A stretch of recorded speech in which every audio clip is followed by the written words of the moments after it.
ಆತ್ಮಬಂಧುಗಳಿಗೆ ನಮಸ್ಕಾರಗಳು.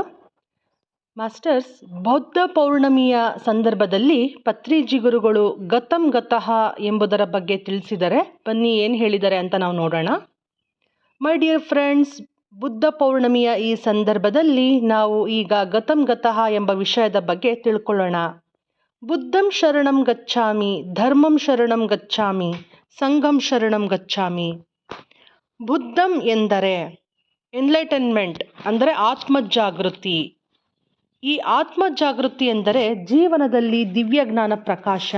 ಇದು ಬರಬೇಕೆಂದರೆ ಅಳವಡಿಸಿಕೊಳ್ಳಬೇಕಾದ ಒಂದು ಮುಖ್ಯ ತತ್ವ ಏನೆಂದರೆ ಗತಂ ಗತಃ, ಆದದ್ದು ಆಗಿ ಹೋಗಿದೆ, ಅದನ್ನು ಯೋಚಿಸಿ ಫಲವೇನು. ಹಿಂದಿಯಲ್ಲಿ ರಾತ್ ಗಯಿ ತೋ ಬಾತ್ ಗಯಿ ಎನ್ನುತ್ತಾರೆ. ರಾತ್ರಿ ಕಳೆದು ಹೋಗಿದೆ, ರಾತ್ರಿ ಆಡಿದ ಮಾತುಗಳು ನಮಗೆ ಈಗ ಏಕೆ, ಎಲ್ಲವನ್ನೂ ಮರೆಯೋಣ, ಇಂದು ಹೊಸ ಮಾತುಗಳನ್ನು ಮಾತಾಡೋಣ. ಗತದ ಅನುಸಾರವಾಗಿ ವರ್ತಮಾನವಿಲ್ಲ, ವರ್ತಮಾನದ ಮೇಲೆ ವರ್ತಮಾನ, ಭವಿಷ್ಯತ್ತಿನ ಅನುಸಾರ ವರ್ತಮಾನ ಇರುತ್ತದೆ. ಭವಿಷ್ಯತ್ತಿನಲ್ಲಿ ಏನು ನಡೆಯಬೇಕು ಎಂಬುದನ್ನು ನೋಡಿಕೊಂಡು ನಾವು ಹೊಲದಲ್ಲಿ ಬೀಜವನ್ನು ಬಿತ್ತುತ್ತೇವೆ. ಮಾರುಕಟ್ಟೆಯಲ್ಲಿ ಯಾವ ಬೆಳೆಗೆ ಹೆಚ್ಚು ಬೆಲೆ ಇದೆ ಎಂಬುದನ್ನು ನೋಡಿಕೊಂಡು ಅಂತಹ ಬೆಳೆ ಬೆಳೆಯುತ್ತೇವೆ. ಯಾವಾಗಲೂ ಭವಿಷ್ಯತ್ತಿನ ಕುರಿತು ಮುನ್ನೋಟ ಇರಬೇಕು. ಆಗಿ ಹೋಗಿದ್ದರ ಮೇಲೆ ವರ್ತಮಾನವಲ್ಲ, ಭವಿಷ್ಯತ್ತಿನಲ್ಲಿ ಏನು ಬೇಕೋ ಅದರ ಆಧಾರದ ಮೇಲೆ ವರ್ತಮಾನ, ಅದೇ ದಿವ್ಯಜ್ಞಾನ ಪ್ರಕಾಶ. ಮನೆಯಲ್ಲಿ ಒಂದು ಸಾವು ಸಂಭವಿಸಿದೆ ಎಂದರೆ ಅದು ಆಗಿ ಹೋಗಿದೆ, ಅದರ ಕುರಿತು ನಾವು ಅಳುವುದರಿಂದ ಏನೂ ಪ್ರಯೋಜನವಿಲ್ಲ. ಇನ್ನು ಅದರ ಕುರಿತು ಆಲೋಚಿಸಬಾರದು. ಗತಂ ಗತಃ, ಗತವನ್ನು ಮರೆಯಬೇಕು, ಅದನ್ನು ಮತ್ತೆ ಮತ್ತೆ ಅಗೆದು ವರ್ತಮಾನಕ್ಕೆ ತರಬಾರದು, ಅದರ ಬಗ್ಗೆ ಆಲೋಚಿಸಬಾರದು. ಎಷ್ಟೋ ಜನರು ಗತವೆಂಬ ಅಂಧಕಾರದಲ್ಲಿ ಜೀವಿಸುತ್ತಾ ಇರುತ್ತಾರೆ. ತಾವು ಅಳುತ್ತಾ ಎಲ್ಲರನ್ನ ಅಳಿಸುತ್ತಾ ಜೀವಿಸುತ್ತಾರೆ. ದಿವ್ಯಜ್ಞಾನ ಪ್ರಕಾಶವೆಂದರೆ ವರ್ತಮಾನದಲ್ಲಿ ಇರುವುದು. ಈಗ ಮನೆಯಲ್ಲೇ ಇದ್ದೇವೆ, ಹೊರಗೆ ಹೋಗುವಂತಿಲ್ಲ. ಮನೆಯಲ್ಲಿ ಇದ್ದು ಏನು ಮಾಡಬೇಕು ಎಂದು ಆಲೋಚಿಸಬೇಕು. ಅಂದರೆ ಕೊರೋನಾ ಟೈಮ್ನಲ್ಲಿ ಲಾಕ್ಡೌನ್ ಸಂದೇಶ ಅಲ್ವಾ ಮಾಸ್ಟರ್ಸ್ ಇದು? ಲಾಕ್ಡೌನ್ ಟೈಮ್ನಲ್ಲಿ ಪತ್ರಿಜಿ ಗುರುಗಳು ತಿಳಿಸಿರೋವಂಥದ್ದು. ಮನೆಯಲ್ಲಿದ್ದೀವಿ, ನಾವು ಹೊರಗಡೆ ಹೋಗೋದಕ್ಕಾಗೋದಿಲ್ಲ, ನಾವು ಮನೆಯಲ್ಲಿ ಏನು ಮಾಡಬೇಕು ಅಂತ ಆಲೋಚನೆ ಮಾಡಬೇಕು ಅಂತ ಹೇಳ್ತಾ ಇದ್ದಾರೆ. ಮನೆಯಲ್ಲೇ ಕುಳಿತು ಭವಿಷ್ಯತ್ತಿಗೆ ಏನು ಬುನಾದಿ ಹಾಕಬೇಕು ಎನ್ನುವ ರೂಪುರೇಖೆ ಸಿದ್ಧಗೊಳಿಸಿಕೊಳ್ಳಬೇಕು ಅಂತ ಹೇಳ್ತಾ ಇದ್ದಾರೆ.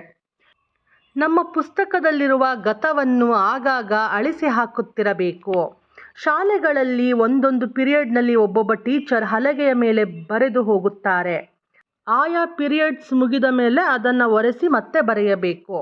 ಇಲ್ಲವೆಂದರೆ ಗಜಿಬಿಜಿಯಾಗಿರುತ್ತದೆ.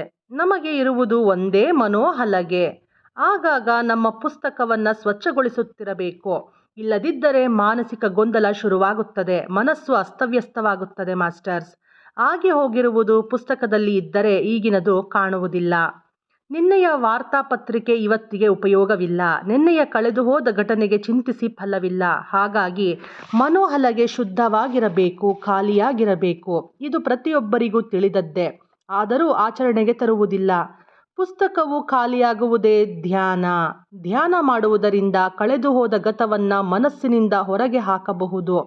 ಧ್ಯಾನ ಸ್ಥಿತಿಯಲ್ಲಿರುವಾಗ ಮನಸ್ಸಿನಲ್ಲಿ ಇರುವ ಆಲೋಚನೆಗಳು ಹೊರಟು ಹೋಗಿ ಶೂನ್ಯ ಸ್ಥಿತಿಯನ್ನು ತಲುಪುತ್ತೇವೆ. ಗತವು ಇಲ್ಲವಾಗುತ್ತದೆ. ಶೂನ್ಯ ಮನಸ್ಥಿತಿ ಬಂದ ನಂತರ ನಾವು ವರ್ತಮಾನದಲ್ಲಿ ಸುಖವಾಗಿ ಜೀವಿಸುತ್ತೇವೆ ಮಾಸ್ಟರ್ಸ್.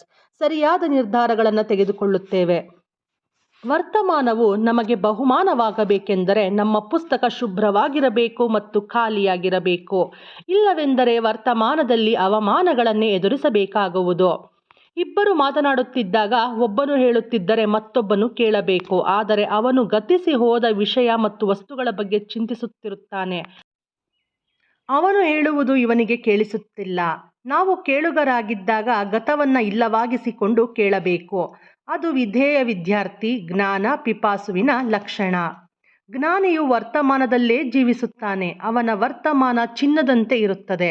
ಗತದಲ್ಲಿ ಜೀವಿಸುವವನ ವರ್ತಮಾನ ಇದ್ದಲಿನಂತೆ ಇರುತ್ತದೆ. ಅಂತಹ ಜೀವನ ವ್ಯರ್ಥ. ಕ್ರಿಕೆಟ್ ಭಾಷೆಯಲ್ಲಿ ಹೇಳುವುದಾದರೆ ಪ್ರತಿ ಬಾಲ್ ಕೂಡ ನೋ ಬಾಲ್ ಅಥವಾ ವೈಡ್ ಬಾಲ್ ಹಾಕಿದಂತೆ. ವಿಕೆಟ್ ಕಡೆ ಗಮನ ಹರಿಸಿ ಬಾಲನ್ನು ಹಾಕದಿದ್ದರೆ ಆ ಓವರ್ ಎಂದಿಗೂ ಮುಗಿಯುವುದಿಲ್ಲ. ನಾವು ಯಾವಾಗಲೂ ಗತಕಾಲದಲ್ಲಿ ಜೀವಿಸಿದರೆ ಎಲ್ಲವೂ ನೋ ಬಾಲ್ಸ್ ಮತ್ತು ವೈಡ್ ಬಾಲ್ಗಳೇ ಆಗ್ತವೆ. ಗತಕಾಲದಲ್ಲಿ ಜೀವಿಸುವುದರಿಂದ ಈ ಜನ್ಮದಲ್ಲಿ ಗುರಿಯನ್ನು ತಲುಪದಿದ್ದರೆ ಆ ಜನ್ಮ ಸಂಪೂರ್ಣವಾಗುವುದಿಲ್ಲ. ಮತ್ತೆ ಮತ್ತೆ ಜನಿಸಲೇಬೇಕು. ವರ್ತಮಾನದಲ್ಲಿ 6 ಜನ್ಮಗಳನ್ನು ಕಳೆದರೆ ಅಂದರೆ ಜೀವಿಸಿದರೆ ಅವನ ಜನ್ಮ ಪರಂಪರೆ ಪೂರ್ಣಗೊಳ್ಳುತ್ತದೆ. ಅವನು ಅರಿಹಂತನಾಗುತ್ತಾನೆ, ಬೋಧಿಸತ್ವನಾಗುತ್ತಾನೆ, ಬುದ್ಧನಾಗುತ್ತಾನೆ. ನಮ್ಮ ತಂದೆ ಯಾವಾಗಲೂ ಭೂತಕಾಲದಲ್ಲಿ ಜೀವಿಸ್ತಾ ಇದ್ರು, ಗತದ ವಿಷಯಗಳನ್ನು ಮೆಲುಕು ಹಾಕುತ್ತಾ ಇರುತ್ತಿದ್ರು. ಆದರೆ ನಮ್ಮ ತಾಯಿ ಯಾವಾಗಲೂ ವರ್ತಮಾನದಲ್ಲಿ ಇರ್ತಾ ಇದ್ರು, ವರ್ತಮಾನದ ಕುರಿತಾದ ಮಾತುಗಳನ್ನೇ ಆಡ್ತಾ ಇದ್ರು. ನಾವು ತಂದೆ ತಾಯಿಯರನ್ನೇ ನೋಡುತ್ತಾ ಅವರ ಸ್ವಭಾವ ತಿಳಿದುಕೊಳ್ಳುತ್ತಾ ಬೆಳೆಯುತ್ತೇವೆ. ನಾನು ನಮ್ಮ ತಂದೆಯನ್ನು ನೋಡಿ ಹೇಗೆ ಇರಬಾರದೆಂಬುದನ್ನು, ತಾಯಿಯನ್ನು ನೋಡಿ ಹೇಗೆ ಇರಬೇಕೆಂಬುದನ್ನು ಕಲಿತುಕೊಂಡೆ ಅಂತ ಪತ್ರಿಜಿ ಗುರುಗಳು ಹೇಳ್ತಾ ಇದ್ದಾರೆ. ಸಮಾಜದಲ್ಲಿಯೂ ಅಷ್ಟೇ ಎಲ್ಲರನ್ನ ನೋಡುತ್ತಾ ಸರಿಯಾದ ಮತ್ತು ಸರಿಯಲ್ಲದ ಗುಣಗಳನ್ನು ತುಲನೆ ಮಾಡುತ್ತಾ ಕಲಿಯುತ್ತೇವೆ. ವರ್ತಮಾನದಲ್ಲಿ ಜೀವಿಸುವವನು ಜ್ಞಾನಿ, ಗತಕಾಲದಲ್ಲಿ ಜೀವಿಸುವವನು ಅಜ್ಞಾನಿ. ನಮ್ಮ ಕಣ್ಣು ಮುಂದೆ ಏನು ನಡೆಯುತ್ತಿದೆ, ಈಗ ನನ್ನ ಭವಿಷ್ಯತ್ತಿಗೆ ನಾನು ಏನು ಮಾಡಬೇಕು ಎಂಬುದನ್ನು ಯೋಚಿಸಬೇಕು. ಧ್ಯಾನದಿಂದ ಸರಿಯಾದ ಆಲೋಚನಾ ವಿಧಾನ ಬೆಳೆಯುತ್ತದೆ. ಶ್ವಾಸಾನುಸಂಧಾನ ಒಂದೇ ಸರಿಯಾದ ಧ್ಯಾನ ವಿಧಾನ, ಅದೇ ಆನಾಪಾನಸತಿ ಧ್ಯಾನ.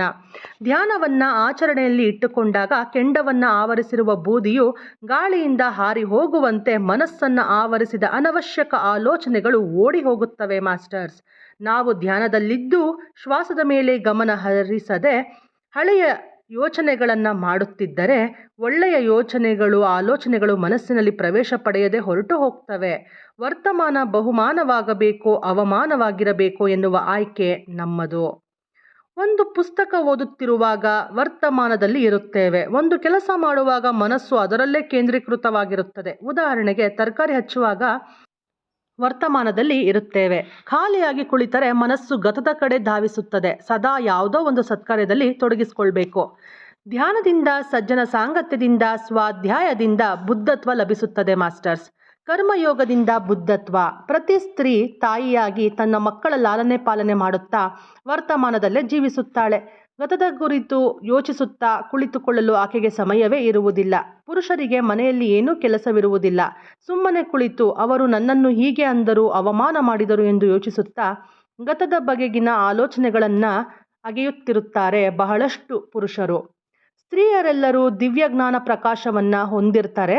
ಏಕೆ ಅಂತಂದರೆ ವರ್ತಮಾನದಲ್ಲಿ ಜೀವಿಸುವವರೇ ದಿವ್ಯಜ್ಞಾನ ಪ್ರಕಾಶ ಹೊಂದಲು ಸಾಧ್ಯ, ವರ್ತಮಾನದಲ್ಲಿ ಜೀವಿಸುವವರೇ ಬುದ್ಧತ್ವ ಹೊಂದಲು ಸಾಧ್ಯ ಅಂತ ಪತ್ರಿಜಿ ಗುರುಗಳು ತಿಳಿಸ್ಕೊಟ್ಟಿದ್ದಾರೆ ಮಾಸ್ಟರ್ಸ್.